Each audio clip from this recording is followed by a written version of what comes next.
Hey Jay, how's it going? Good. And as promised, we have a special guest. I'm not going to butcher your name, Ed. So how do you pronounce your last name? Siomacco. Ed Siomacco. Siomacco. Ed Siomacco. He's with us today. His official title is Creature Supervisor at Industrial Light and Magic.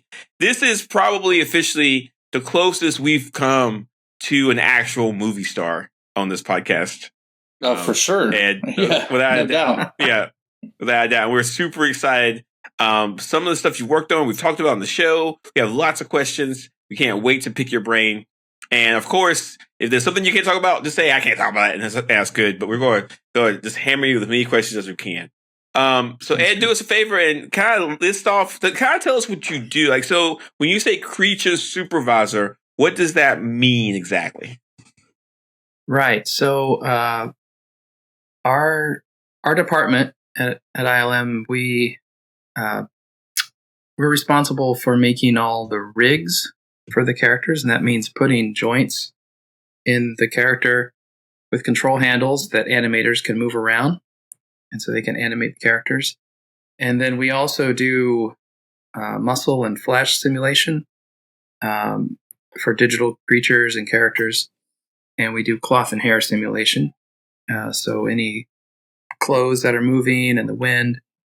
So if it's a digital double, it's a character that something they can't film, or if it's a creature like a monster or dinosaur or rancor or whatever, it's we build a character and then we simulate the clothes, the hair, the muscles, and then we pass that on to the next department that will light it and composite it and get it into the shot.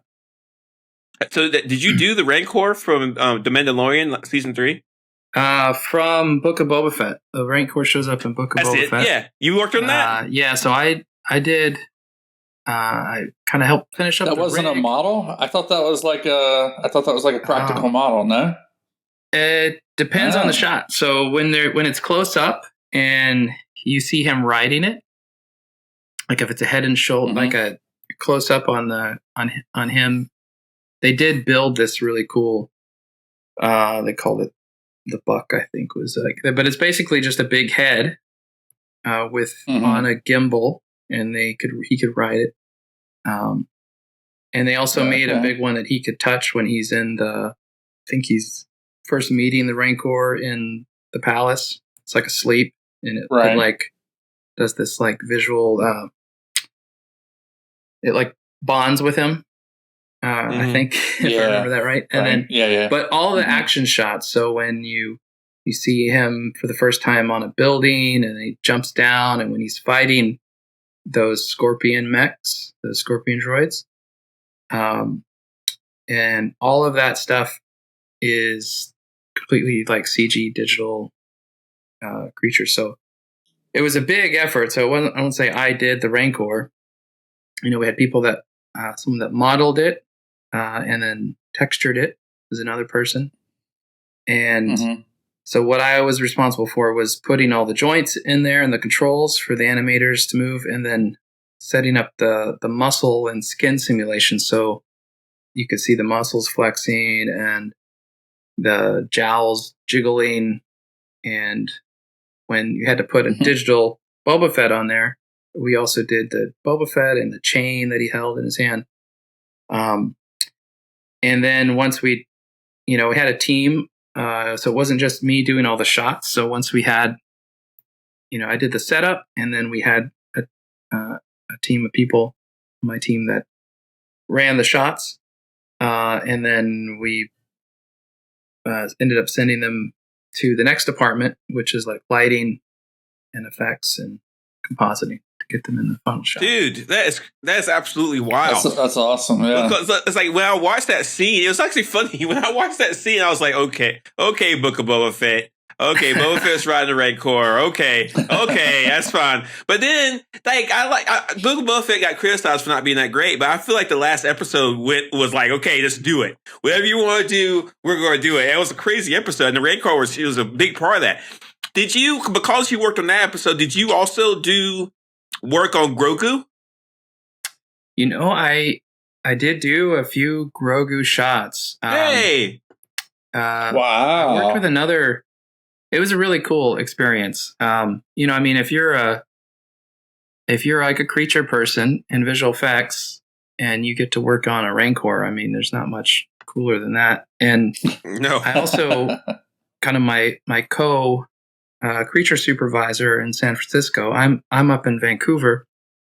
It was a guy named James Tooley, and he is a real veteran ILM person, and he's worked on pretty much every Star Wars project that's come out, prequels.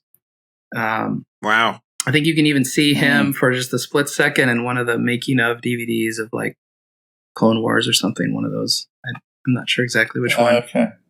But then he also worked on the special editions. You know, he's been with ILM. He's done so much. He worked on Davy Jones with Pirates of the Caribbean, and well, anyway, so I got to work with him, and he kind of handled almost everything else. And then he said, "You can have the Rancor, and you can work on the Rancor." So that was super cool.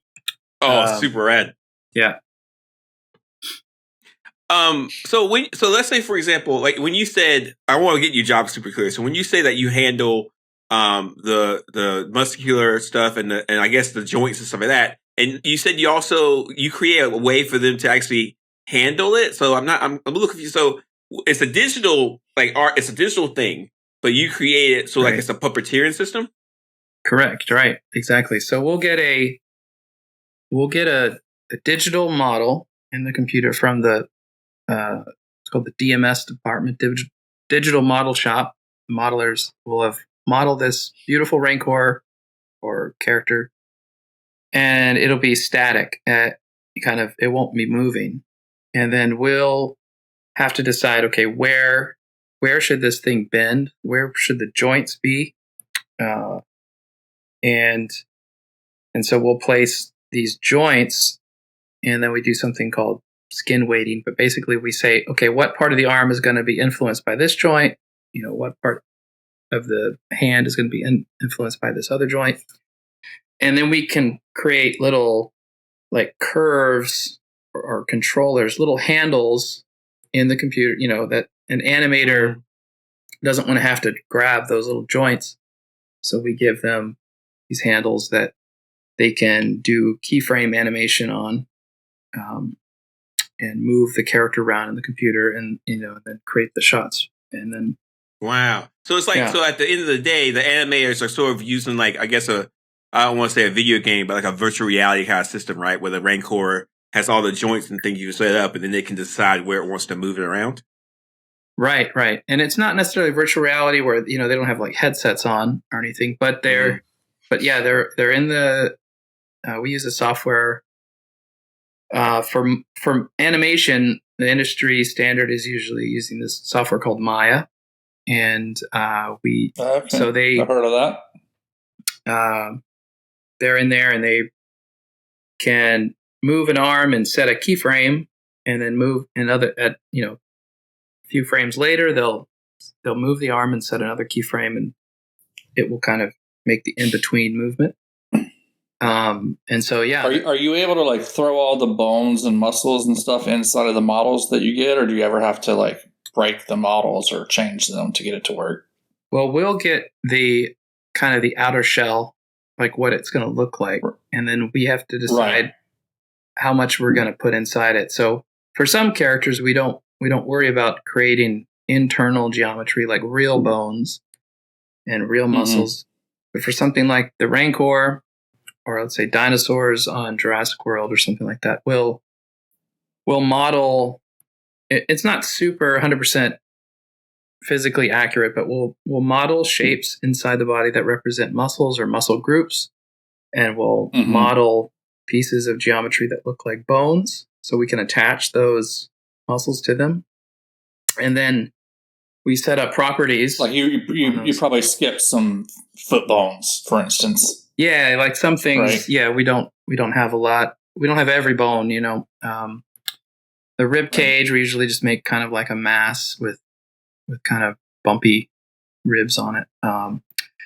And then we have to set up properties. So we use like physics simulations. So we say, okay, the muscle, let's say a biceps, going to be attached, near the elbow and then up near the shoulder, and it's allowed to jiggle this much, or also contract and get stiffer, or be uncontracted and loose.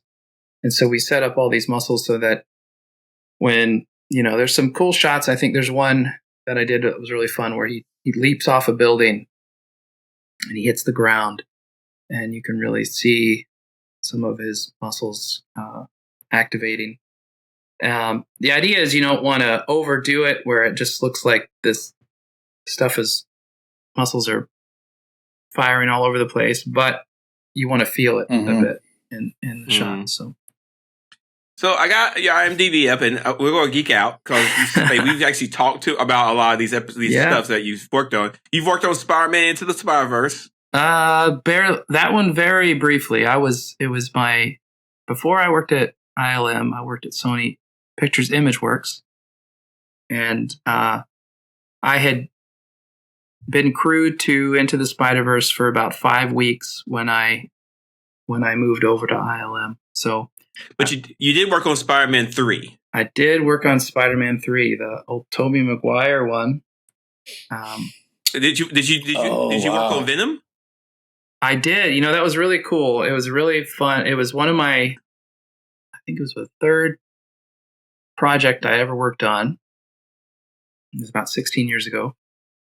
And originally we were doing just a fight scene. I don't know if you remember when Jay remembers everything. Yeah, I remember everything but that movie. I hate that movie, but I can't get it out of my brain. It's burned in there. Where the goblin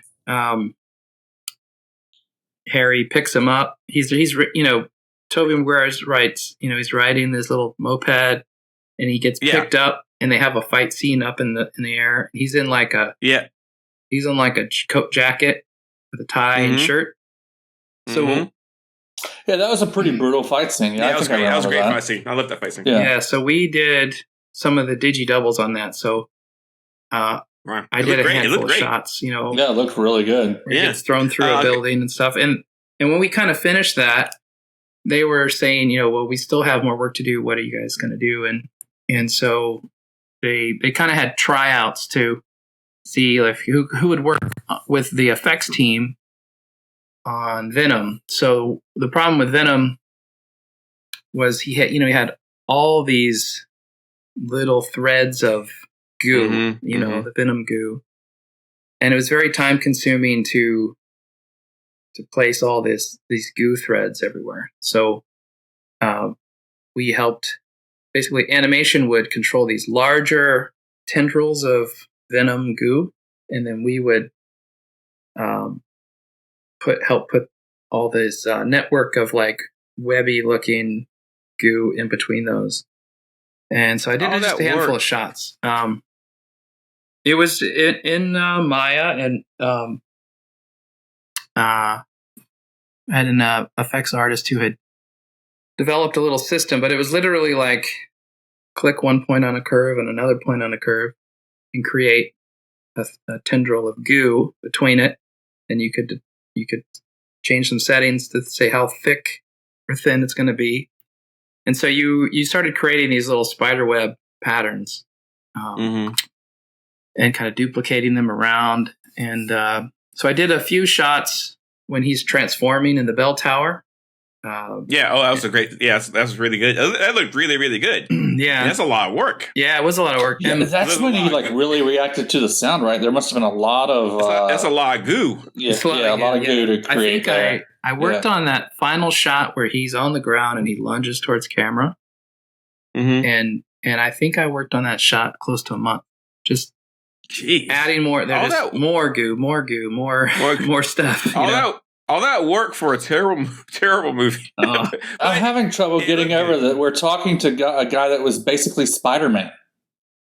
Yeah, basically. I mean, as close to them we'll ever get. Yeah. I mean, honestly, that movie, that was the closest I ever got to real actors myself.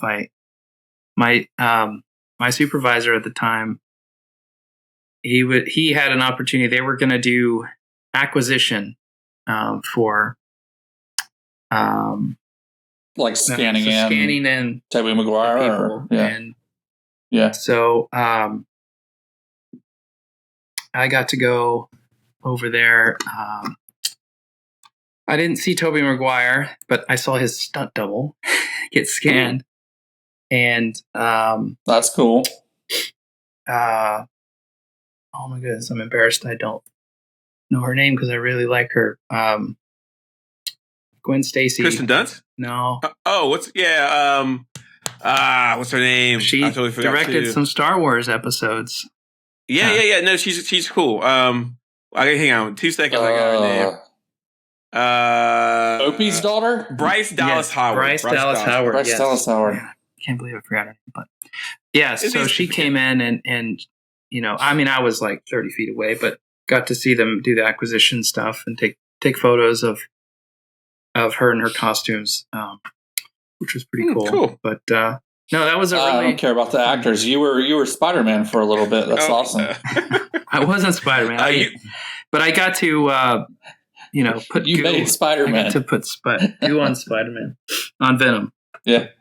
So you also worked on Captain Marvel. So what creatures did you work on for Captain Marvel? I guess the Skrulls. No, actually, it was Captain Marvel herself. Like, so. Whoa! A lot of the times when she's flying around, in her like super suit, she's a digital. Her suit's digital. So, particularly when I don't know, is she wearing one of those funky like? I mean, she had a suit. She had a really good suit on, but they just wanted it to react a little more, like sometimes those suits, when you're doing in more active poses, maybe things aren't lined up the way they want. And with a digital suit, they have more ability to move things where they want. So we did cloth sim on her suit, and it was, kind of minimal at times, but the big ones I did were, I think it's near the end, they're shooting missiles down and she has to like catch one and then she like pushes it off to blow up the other one. Yeah. So when she's like catching that, you worked on that? I worked on those. But the most thing I did on that show was a lot of the hair. So when she's flying around and she has her cool mohawk hair and she kind of confronts, what's his name? Ronan up on his ship, and she's kind of standing in front. Some of those shots were her hair. I can't believe I remembered that name. She's all like powered up. And then the coolest thing I did, though, were 2 transition shots where there's one where she kind of falls out of the spaceship and she has to latch on to Jude Law's ship. And she kind of turns on her power suit. So her hair goes from free flowing to basically mohawk, so it has to transition to that, and so that was a pretty challenging one. And then when she lands, there's a pretty cool shot when she kind of lands in the desert, and her hair goes from mohawk. Her mohawk helmet dissolves, and her hair has to go back down to regular hair. So those were CG shots, and I had to do her hair transitioning into real hair. I think we talked about that shot when we we're talking about the movie. Yeah, we talked. Yeah, I think that exact shot. That whole scene you talked about. Her hair was something that we talked about because it was so cool. Yeah, we talked. Yeah, that's a very. I mean, it's iconic how much work that you did with that. It's amazing, and no one. Well, now people know that it was you. Okay, another one. Tell us about Eternals. What you work on with that? That was pretty cool.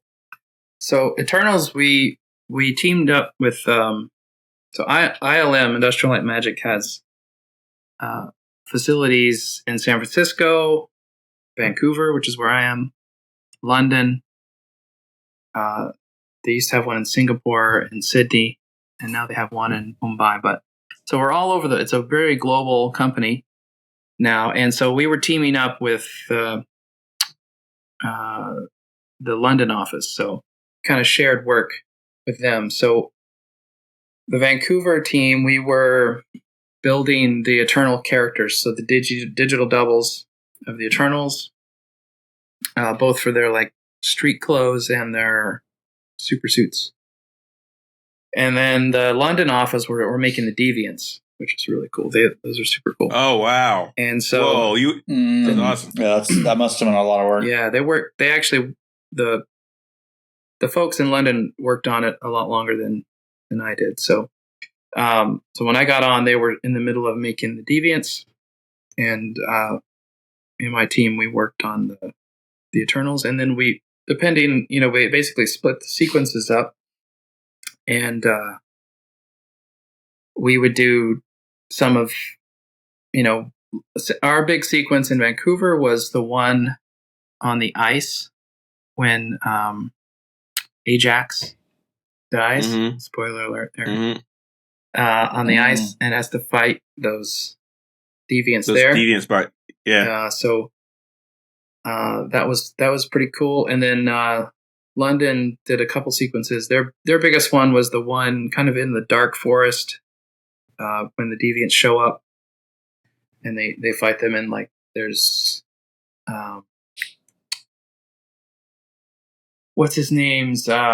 They go to find their friend, and he kind of has mind controlled a whole town of people. Yeah, his name is shoot. Hang on, I'll get 2 seconds. There's too many characters to remember. There are a lot of them. There's so many. Druig. Yeah, Druig. So newsflash, he was an Avenger for a time, which is interesting. The character. Oh, the character Druig. Not Barry Cogan. Comics. Yeah, the character. Yeah, I was going to say, I don't remember him being an Avenger. So that was cool. That was my first show, like credited as like a creature supervisor. So that was really fun. And that's awesome, man. And that was. I mean, it's a really pretty movie. Like people have different thoughts about the story, but I'm happy to have worked on it. And, I like that movie. I had no problems with the story. I thought it was a good movie. We had a long discussion about it. We had a long discussion about why a massive alien would create someone who was like young, I guess, a character. Like, why would you do that? But anyway, I got a couple questions. Yeah, I got a couple questions for you, Ed. For listeners who are interested in this as a job, because I'm an educator, so I'm always thinking about this. What kind of schooling did you have to get to? And I'm sure you have to do a lot of more schooling because it's always new technology, right? Right. I mean, one thing that's interesting is, the more people you meet in this industry, people have different stories of how they got in. And there are a lot more school programs now than there were when I started.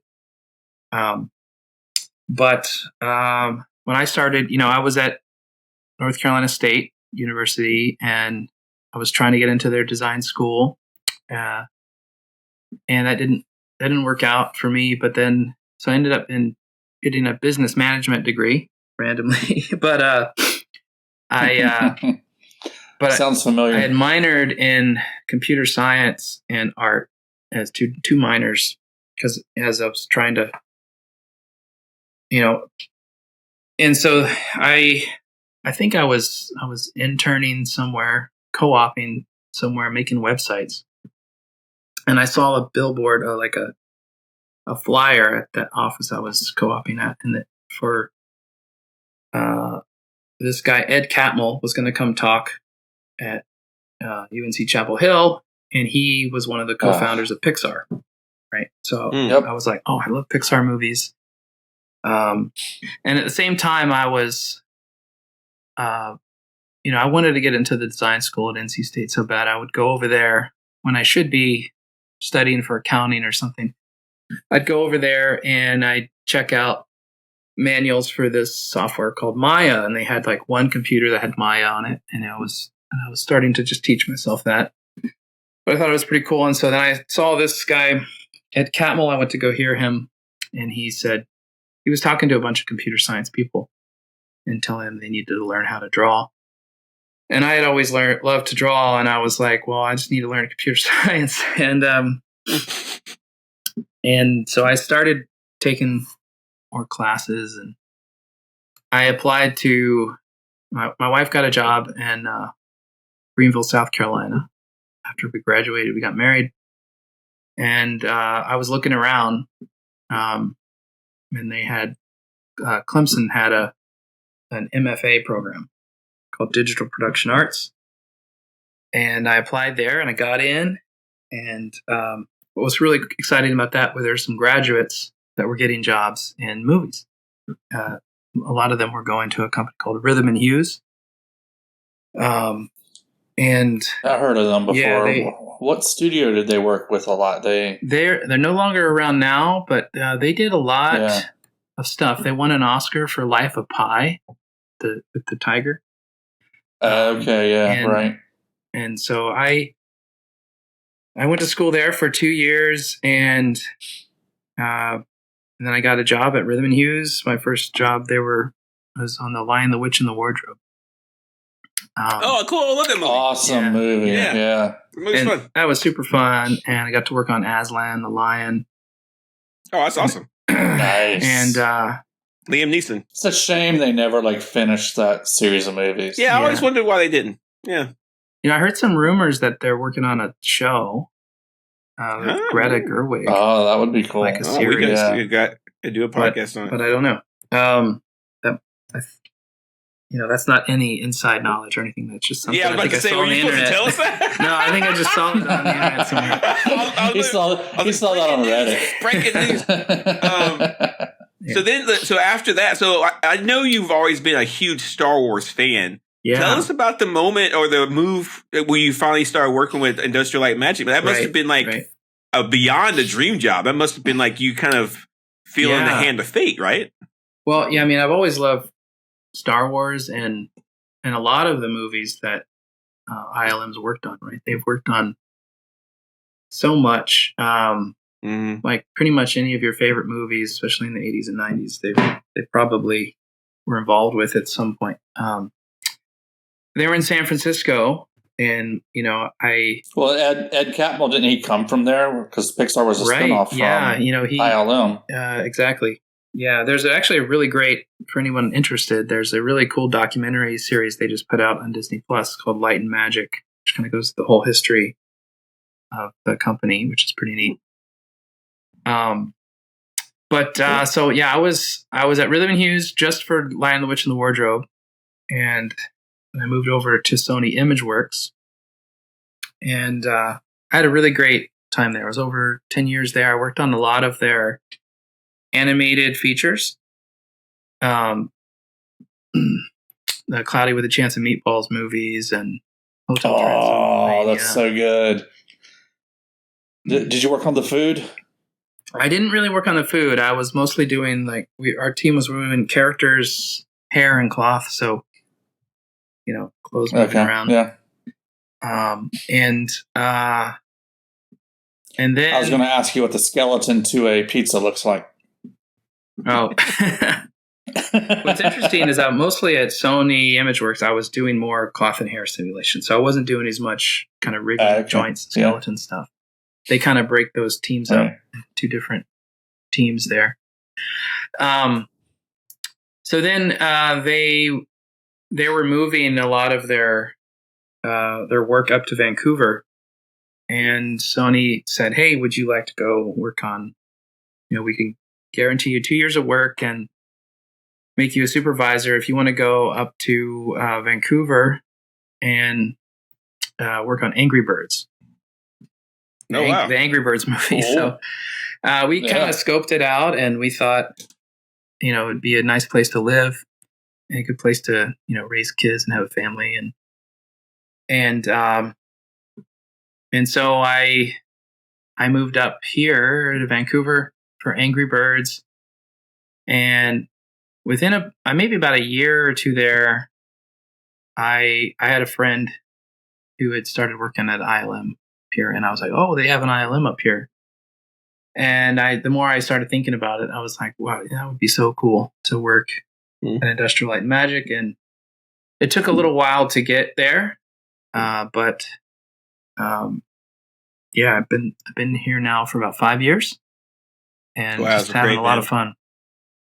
Yeah, I bet so. Like, I know when I got my kind of like dream job, it's nothing as cool as yours, but I know it's nice to have a job where you don't mind getting up in the morning. It's like, okay, gotta go work. It's a lot different. And I know you're a big Star Wars fan. We're going to talk about that in a little bit.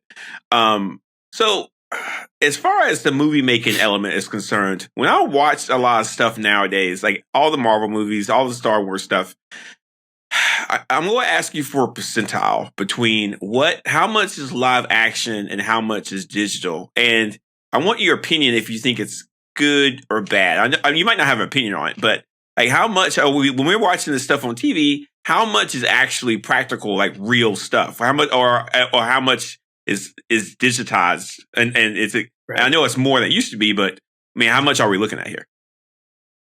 I mean, I can't say definitively, but I would say most of what you see is touched by some sort of visual effects element in some way, even on shows you wouldn't expect. Like, because there's a lot of shows, if you do stuff really like kind of like what I do, it's kind of easy. There's no real rancors in the world, right? There's no dinosaurs. There's no deviants. But there's a lot of work that's done by kind of matte painters and digital like environment people and compositors. So basically, you might have a city and you need to remove some stuff in the background or maybe replace it with something maybe more accurate to the time period. And a lot of that work is like there was tons of that in the what was it, The Last of Us TV show? Yeah, that that where they have to show all these broken down buildings and all that stuff. But even if it's just like a historical drama or even not a historical drama, they just they don't like what's at the end of that street. They want to make the street go further. A lot of that stuff is super seamless, and so a lot of people don't even see it. Don't even notice it. Yeah. And that is really cool visual effects too, because if you don't notice it, you're kind of doing a good job. You don't want people to get taken out of a movie or a show because of the visual effects. So I would say probably about 80 or 90% of what you're watching has some sort of level of visual effects in it. Wow, 80% or 90. That's wild. That's wild. Like I think about this a lot too because we're all three of us are at the age where we probably saw like the Ten Commandments on TV, right? Or like what's another one? Ben-Hur or stuff like that, where they didn't have visual effects really. They just had these big, massive sets they had to build. How old are you, Jay? Oh, shut up. Ben-Hur? And it's great. But like I always think about this when you look at like the Ten Commandments, how massive it was. How about Gilligan's Island? No.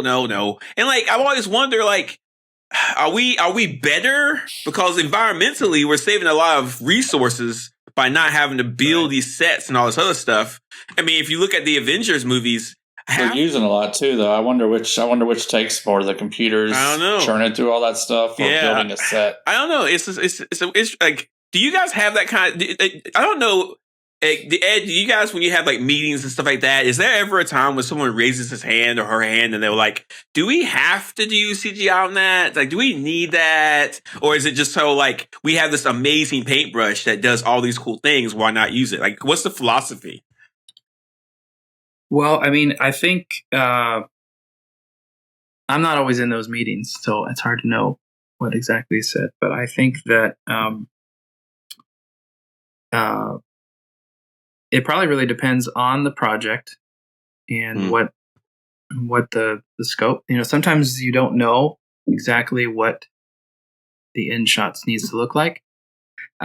Some creators, directors want to plan everything out and know exactly kind of what they want. And often there's a visual effects supervisor from, either that they work directly with the client or maybe they're from ILM. And they're there on set to say, hey, if we did it this way or that way, it might work. It'd be a better effect shot. Or, they also there to capture a lot of information. Like you can do LiDAR scans and these high dynamic range, like HDRI photos. So basically what you want to do is if there's any chance that they're going to put a digital element in there, even if it's just like a car or a rock, you want to get as much information about what they're shooting as possible, so that you can make a digital camera that will match what the real camera is doing. And also you want to get all the lighting information around you so that you can sit the digital car or whatever it is in there as perfectly as possible. So, I mean, I think whether or not it's better or not, I mean, I think I'm always humbled by all the craftspeople, all the different disciplines that it takes to make this work. So I do think, there's no magic button or magic brush that just kind of makes it happen. I think it is a lot of work from a lot of people. It sounds like like a massive undertaking that we don't appreciate, but I think we really should. And I want to segue towards more. Jay, I got an easier version of your question. Okay. Ed, good or bad? Visual effects helmets. Visual effects. The character wasn't wearing anything on their head. And the director says, "Hey, visual effects studio, put a helmet on this guy." When has that happened, Mike? Thor, Love and Thunder. Yeah. We talked about this, didn't we? At length. We did. Yeah. I mean, are you pro helmet or anti helmet? I mean, it really depends on what the need is. If it's something like and I don't know what happened with Love and Thunder. It was a terrible movie. Don't worry about it. Don't even talk. The helmets looked horrible. Like if there's a good if there's a good reason why they couldn't get it or whatever, then I think. I mean, the thing is that visual effects artists can do a really good job and make it look great. There's always going to be moments when you're like, oh, why? Did we? If only they had done X, Y, or Z, maybe we wouldn't have to do this.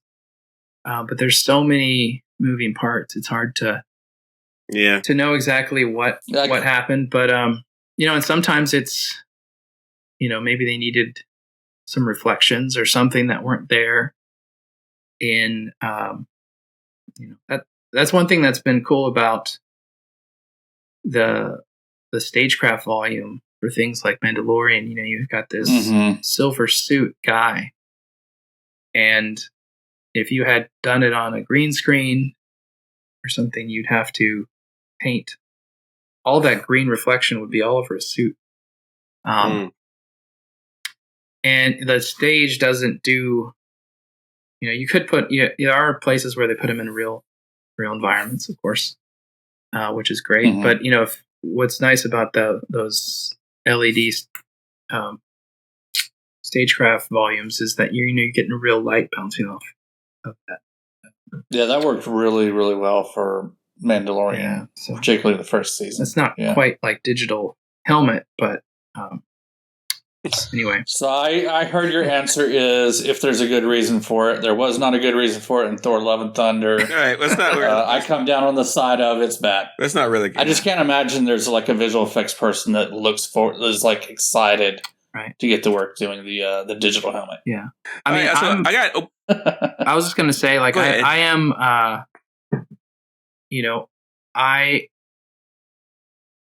I so much appreciate all of the work visual effects people do.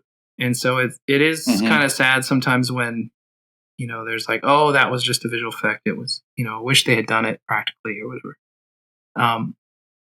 Because I do think there's so much arts and craftsmanship that go into those things. And there's a bunch of people that really care about what they're doing.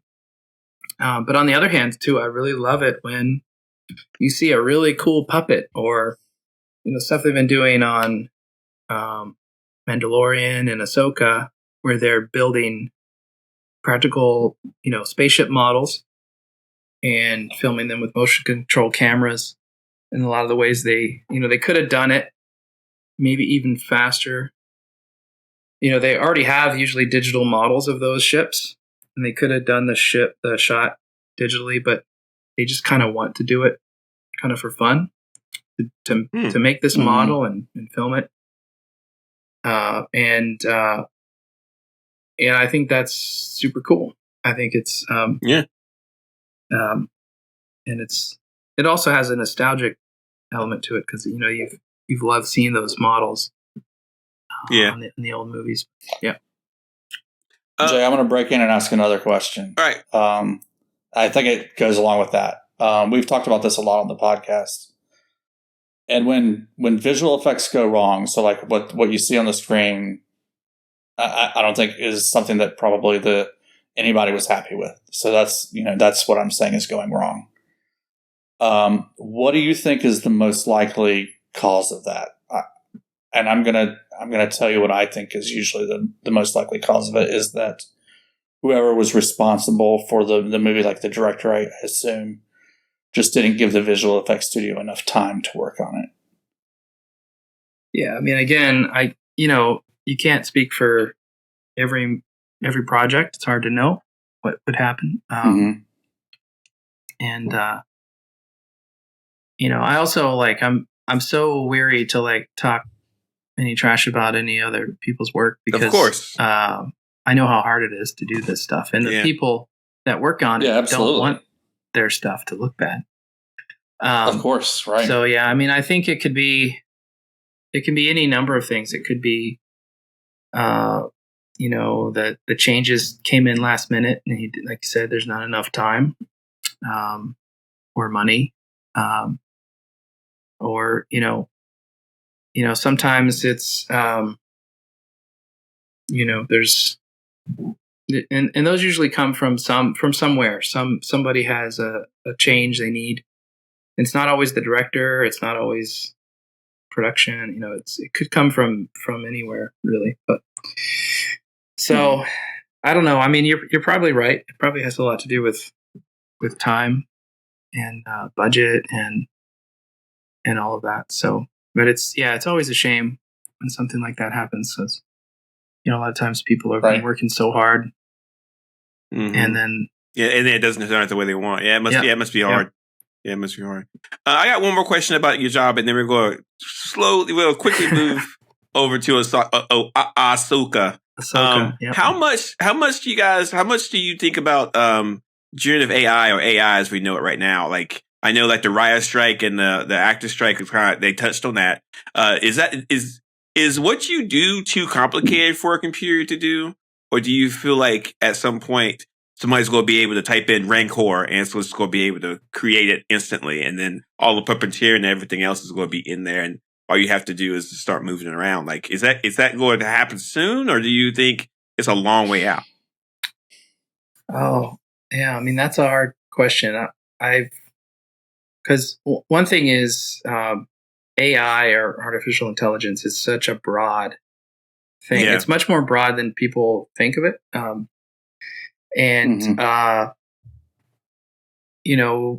There's also part of AI, like a subset of AI is called machine learning, where you're basically training. And so some of these generative AIs do use machine learning, where you're basically trying to teach the machine to do something. And so for instance, ILM has used this for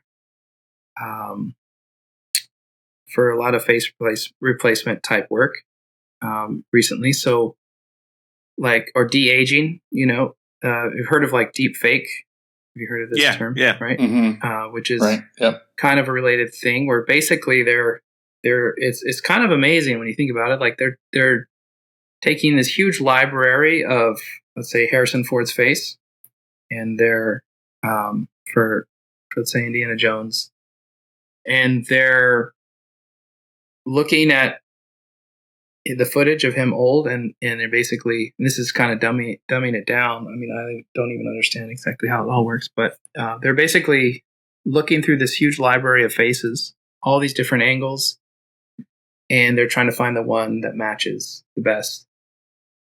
But it's not just an automatic like go process. Like they're looking at that work, they're comparing it, and an artist has to make a decision on which, is this good enough? And then they also blend it with CG versions of maybe their hair. Also the deep fake stuff doesn't do really well if you turn your head too much. Oh, really? So, like sometimes they'll have to replace, excuse me, part of the head or hair with like a CG version. So anyway, it doesn't really answer your question. I mean, I do think.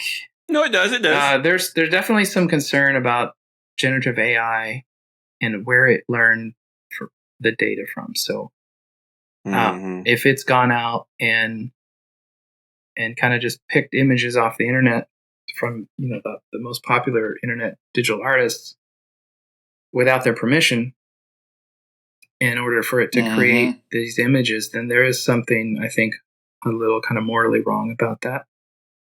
But but there's definitely places where one of the time-consuming things that we might have is, let's say,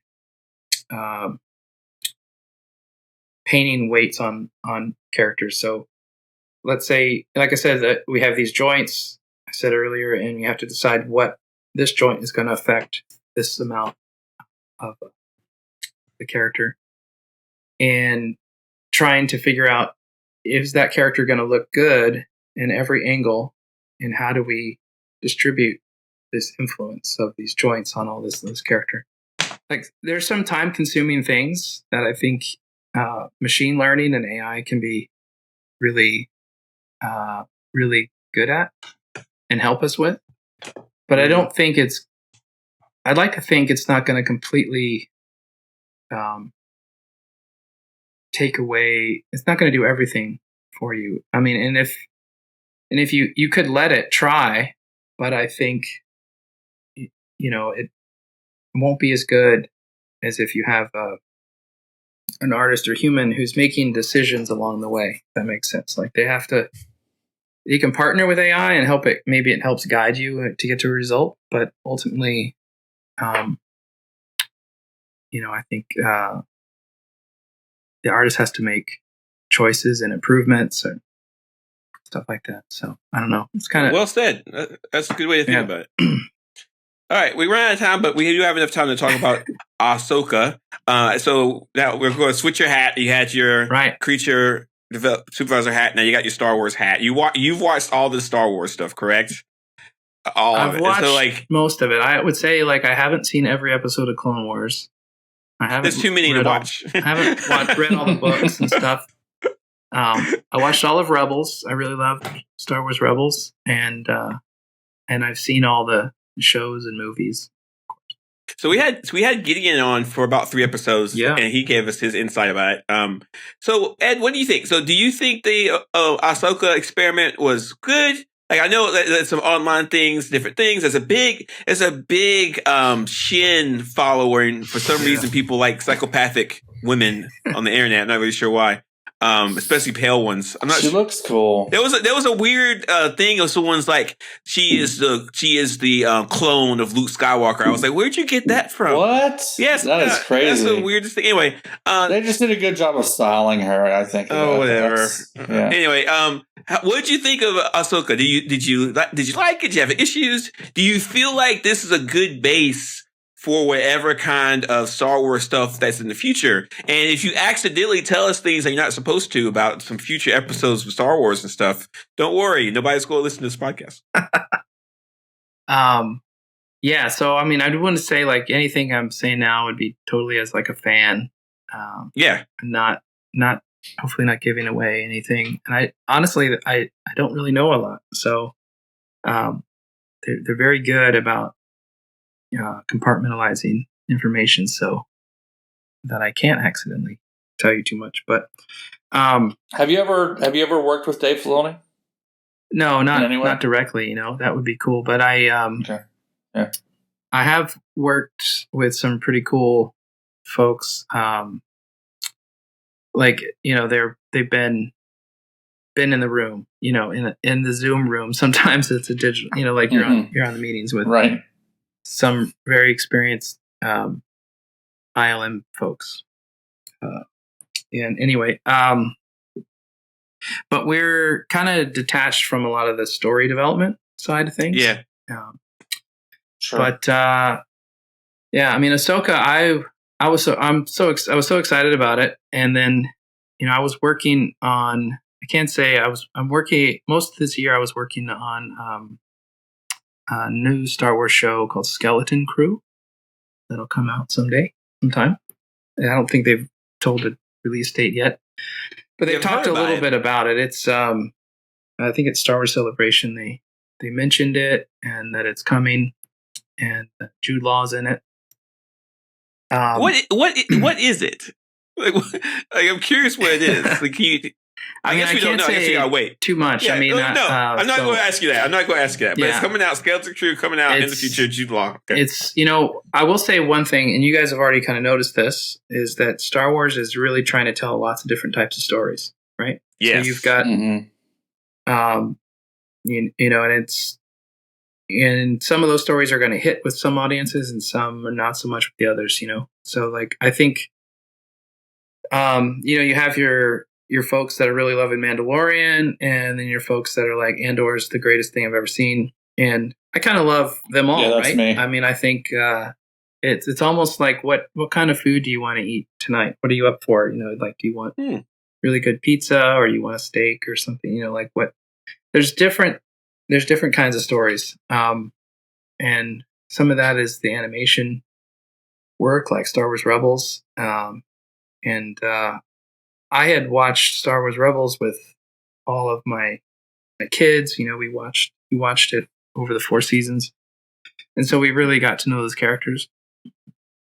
And so I was really excited to see Ahsoka show up in Mandalorian and Boba Fett for a few episodes, you know, an episode, and then and I didn't think I was going to get to be working on Ahsoka, but there was some bandwidth that, and they basically said it, you know, you can work on Ahsoka halftime to kind of help them finish up some stuff. So I got to work with their team, which was great, and just do some shot work, you know, and I got to work a little bit on the Howlers, which are those kind of wolf dogs that they ride. Oh, is that what those are called? Okay. And, those are pretty cool. Yeah, they were cool. Wolf rat dogs, as I call them. Yeah, wolf dog rats. Howlers. So like the hair flopping around on those as they run, and they looked really good, Ed. They looked really good. Yeah, they looked really amazing. Cool. And then I did a few shots with the little, I think they're called the Noti. They're like the turtles, the Ninja Turtles. Yeah. Hey, a couple of those. There's like one where he like pops up and he runs away and falls over. I did that one. And, that's cool. And and then a couple shots of the purrgil, the star whales. Like their tentacles are small. Did you work on them? Their hyperspace farts, because Jay really liked that part. No. But some really talented people did. Yeah,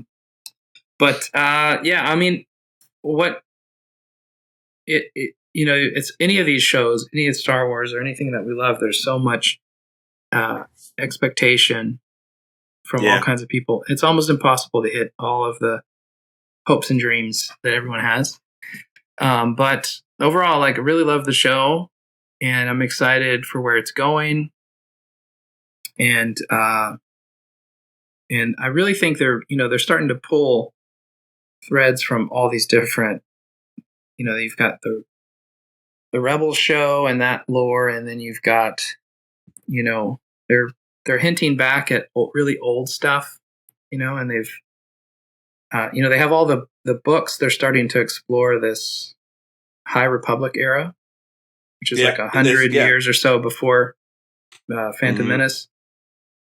And there's another show that they've announced called The Acolyte. And I saw that too. Yeah. That's going to be taking place in that High Republic era. And then Star Wars Celebration. So that'll be like the earliest thing we've seen so far, right? Yeah, I think so. Although, if you want, there's a kids show that just came out. It's like Young Jedi Adventures, and it's aimed at younger kids. It's an animated thing, but it's actually in that era. Isn't that the one that has the guy that was in the third season of The Mandalorian rescued? No. This is an animated thing. No? It's and it's like very much kind of like Paw Patrol type of age, like it's very much younger kids. I saw it. Is it like, canon? I mean, maybe. I mean, I was thinking of Jedi Temple Adventures. That's different. But you got Yoda teaching like young Jedi, right? But technically, the era would be that High Republic era. So, okay. But yeah, the Acolyte is really. Jay, you should watch that. Exciting.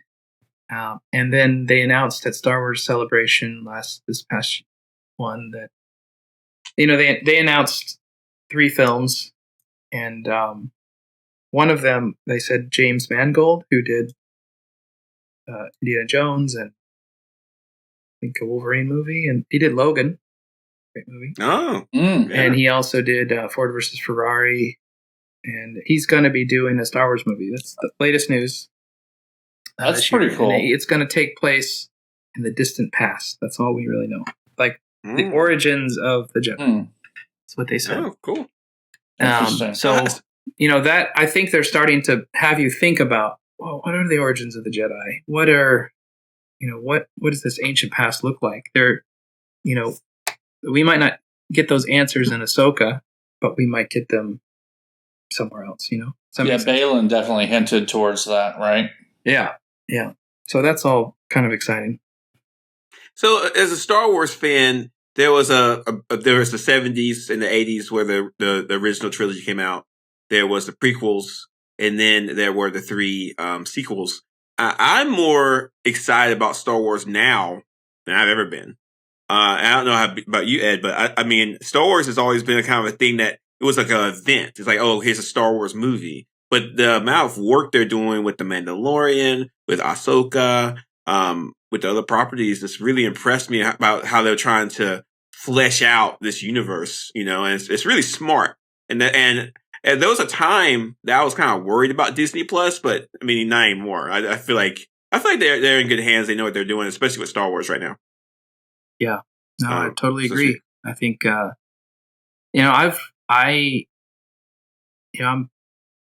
of the age where I grew up on the original movies. I was young enough to love the Ewoks and all that stuff. So I'm definitely a fan same here. Of those movies. Those are kind of the gold standard. And then, I was probably, early, late teens when the prequels came out. And so I was at that age where like, oh, this isn't cool. Star Wars is cool and this isn't cool.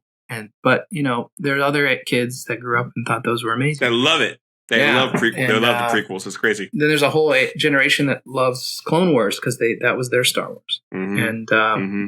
And I was super excited. When I knew they were going to make more movies, I loved Force Awakens and I loved The Last Jedi, and I liked a lot about Rise of Skywalker. that was my first Star Wars I got to work on, was Rise of Skywalker. So cool. That was really cool. I'm a big Last Jedi fan. That was a movie that kind of split. Oh, me too. Yeah, that's the best out of the. That's a very controversial, polarizing movie. Yeah, I mean, I think it had the best direction, I thought. Yeah, I mean, I love Rian Johnson. I felt like it had something to say. He was very clearly trying to say something and have an opinion, And people, I think, accuse him of diverging. I think he played the chess pieces that he was given. I don't think he diverged from what was set up in the first one. Yeah. I think he just played where they left off. Yeah, I mean, it was, and then maybe the third movie reset some pieces before they started playing, but Ryan didn't do that. The end of Force Awakens put Luke on a planet isolated, orbiting as and so I think why is he there? So I really, and I'd like to think years later, it has been years later now, but as time goes on, I think Last Jedi will definitely, hold up, and I've only watched it once. I should go back and watch it again. Last Jedi is my favorite out of the three sequels, but I also love the first 20 minutes or so of Rise of Skywalker. Or is that the first one? That's the last one. Yeah, that's the first. That's the last one. Force Awakens. What's the first one? Force Awakens. Yeah, the first 20 minutes of that, where you're getting introduced to the characters all the way through the when they take off in the Millennium Falcon and do some really cool stuff. Well, that's just the beginning part of that movie is so great. Yeah. Well, we're going to get a dead time at some point, Mike. So, Ed, if you want to, one day we'll do a whole podcast on The Last Jedi. I would love to do it. I would actually love to do it. If you're interested, it'd be fun. Just to talk about it. Just to talk about the movie. It'd be super fun. Yeah. That'd be really Ed, I've got a hot take. I want to see what you think. All Mike's takes are hot, unfortunately.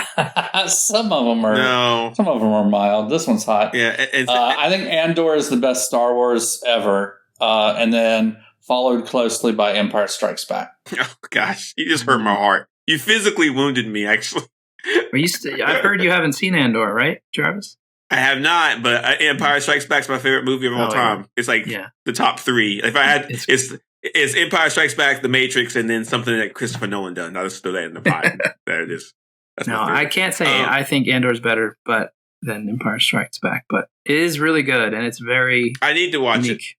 it. I haven't had a chance to. I don't know what people get time. I'm building stupid bases in Starfield currently, and you need to stop that. You need to stop that. But sadly, we run out of time. We're out of time. Right. Yeah, it's been a long one. So I really appreciate you having me on. It's been really fun to talk to you. Yo, Ed, seriously, it's been awesome having you on. We would love to have you on to discuss a movie here and there, and we would love to talk to you next time a new Star Wars thing come out. We'd love to talk to you maybe before or after. It wouldn't be talking about the job, but just your thoughts about what's happening. I think it'd be kind of fun. Yeah, that'd be great. All right. That is the special episode of Super Sideshow with Ed. How you pronounce your name again, Ed? Siomacco. Siomacco. We're going to have a list of all his socials in the show notes so you can click on all his cool stuff. And please tell your friends about this episode.